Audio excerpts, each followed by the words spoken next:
지지선, 저항선, 추세선 이거 3개면 평생을 먹고 삽니다. 초보 투자자가 하는 가장 심각한 실수는 차트를 어렵게 본다는 겁니다. 마치 어렵게 보면 돈이 더 잘 벌린다는 듯이.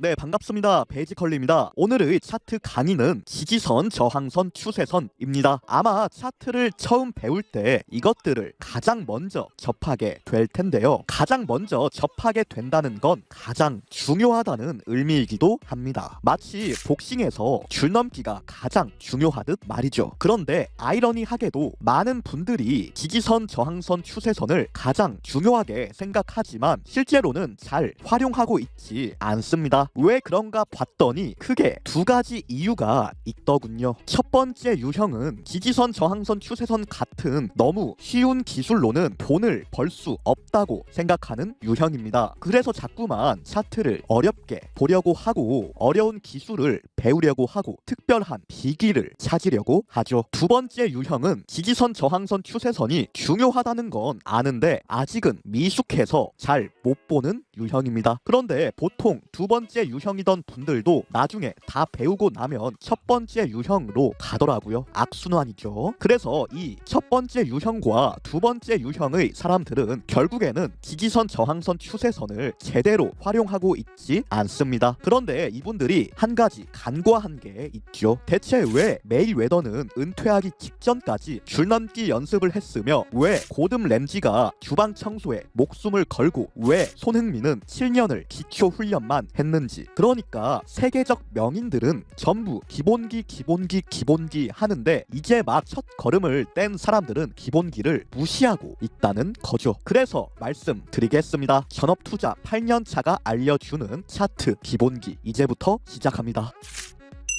먼저 첫 번째로 지지선, 저항선입니다. 얘네 둘은 어차피 같은 개념이니까 묶어서 설명드릴게요. 현재 차트보다 밑에 있으면 지지선인 거고 현재 차트보다 위에 있으면 저항선인 겁니다. 그런데 이때 아무 곳에나 작도를 하는 게 아닙니다. 그냥 이 캔들 모든 곳들에 다 작도를 하면 차트는 결국 이렇게 되겠죠. 온통 선들로 가득 차서 실제로 트레이딩을 할 수가 없는 지경에 이르게 될 겁니다. 즉 어처구니가 없는 상황인 거죠. 선 그어서 매매를 하려고 했더니 선을 너무 많이 그어버리니까 오히려 매매를 할 수가 없는 지경에 이른 것. 그래서 우리가 필수적으로 해야 하는 게 바로 의미 파악입니다. 차트에서 캔들은 무한합니다. 지금 이 시간에도 캔들은 태어나고 있죠. 그런데 이 모든 캔들 속에 의미가 담겨 있는 건 아닙니다. 우리는 특정한 구간에 어떤 의미가 있는지 파악할 수 있어야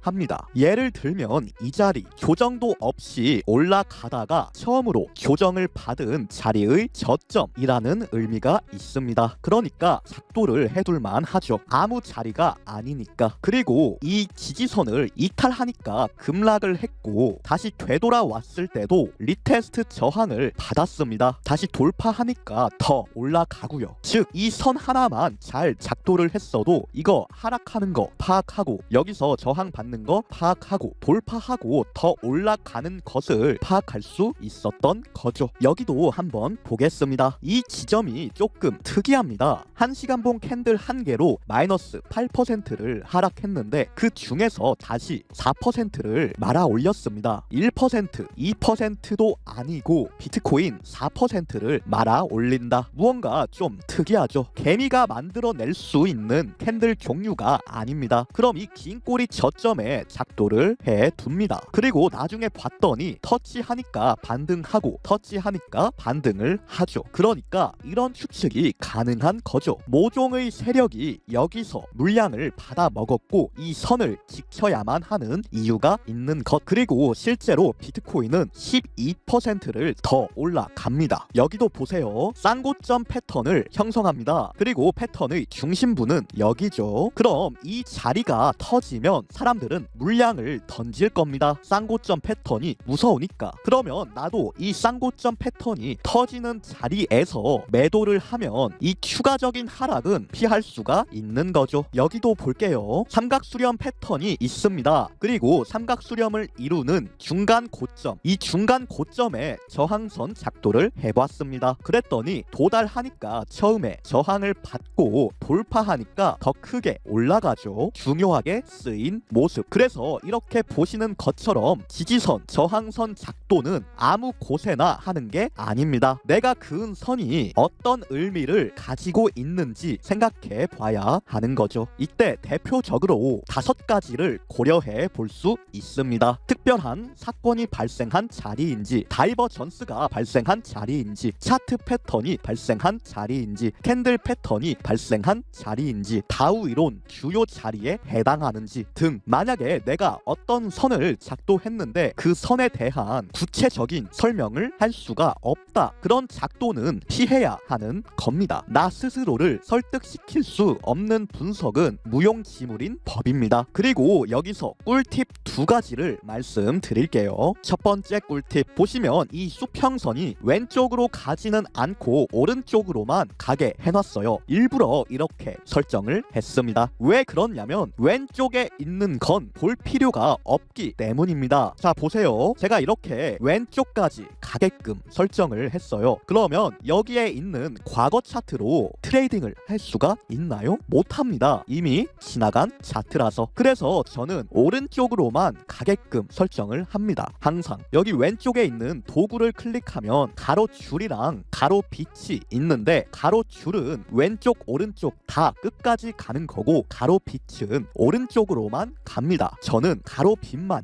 씁니다. 이게 첫 번째 꿀팁이었고요. 이어서 두 번째 꿀팁. 이렇게 한번 작도를 해둔 걸 언제 지워야 하나 싶을 수 있는데요. 왜냐면 한번 작도를 했다고 해서 평생 동안 작도를 해두어야 하는 건 아니란 말이죠. 내가 아무리 의미 있는 지점에 작도를 했어도 그 선이 무의미해지는 순간 작도를 제거해야 합니다. 예를 들면 이런 거죠. 최초에 이 선을 작도하고 그 다음에 괜찮게 반응했고 그 다음에도 지지선으로서 역할을 수행했습니다. 맞습니까? 그런데 어느 순간부터 그냥 오락가락 왔다 갔다 하면서 실제로 매매에 써먹을 수가 없게 됐습니다. 그러면 이 순간 작도를 제거해야 하는 거죠. 쓸모가 없으니까. 그리고 다른 중요한 지점을 새롭게 찾으면 됩니다. 의미 있는 작도를 할 것, 필요 없어지면 작도를 지울 것. 이 2개만 하면 내 차트에는 항상 의미 있는 작도만 남아있게 됩니다. 그래서 실제로 제 차트를 보게 되면 선이 몇 개 없습니다. 딱 현재 시점에서 중요한 작도가 아니면 작도를 안 해놓으니까. 오케이. 이 차트가 투자를 업으로 삼는 사람의 차트이고 차트를 이렇게 보면 실제 매매는 못한다고 보시면 됩니다. 그럼 여기까지 이해되신 분들은 구독, 좋아요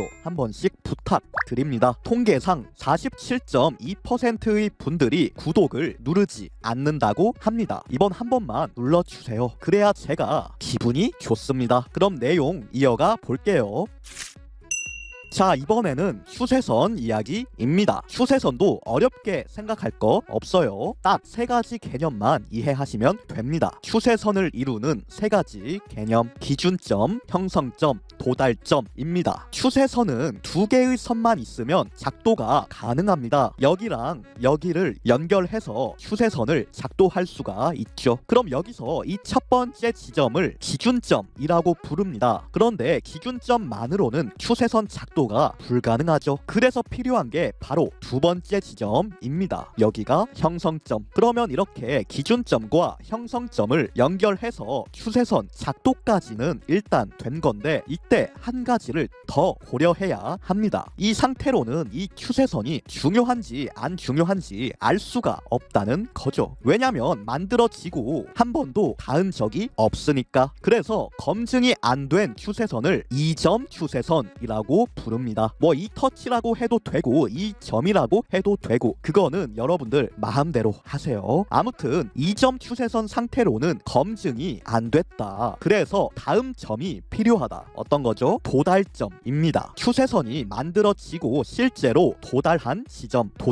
도달점이 찍혀야 비로소 3점 추세선이 되면서 추세선 신뢰도가 급격하게 높아지는 겁니다. 이 장면도 3점 추세선이 되고 급반등이 나온 거죠. 이때부터 실제로 써먹을 수가 있는 겁니다. 그리고 이 추세선은 아직도 이탈한 적 없기 때문에 나중에도 중요합니다. 그럼 여기도 한번 볼게요. 2점 상태로는 중요한지 안 중요한지 모른다고 했죠. 그래서 3점이 필요하다. 그리고 이 차트를 보니까 2점이 형성되고 약 7시간 뒤에 또다시 터치를 하면서 3점 추세선이 됩니다. 이때부터는 이 추세선을 믿을만 합니다. 검증이 된 거죠. 이 추세선이 제대로 동작을 하고 있다는 게. 그래서 이 다음에 보시면 오랜만에 도달하니까 반등을 하면서 4점 추세선이 됐고 그런 4점 추세선을 이탈하니까 그때부터 더 내려갔죠. 그 다음에도 보세요. 이탈했기 때문에 이제부터 이 추세선은 저항 역할을 하게 됩니다. 근처에 오니까 저항 받고 닿으니까 저항 받고 여기서도 저항 받고 돌파하니까 더 올라가고. 오케이. 이토록 중요하게 작용할 수 있는 이유는 3점, 4점, 5점, 6점 계속해서 터치하면서 신뢰도 검증이 됐기 때문이죠. 한낱 2점짜리 추세선이 이런 퍼포먼스를 보여주지는 못합니다. 그래서 추세선은 이러한 점 개수가 중요하다는 거 알아두시면 될 것 같습니다. 그리고 추세선도 마찬가지로 쓸데없이 흐지부지 움직이면 작도를 제거하면 된다는 부분 말씀드릴게요.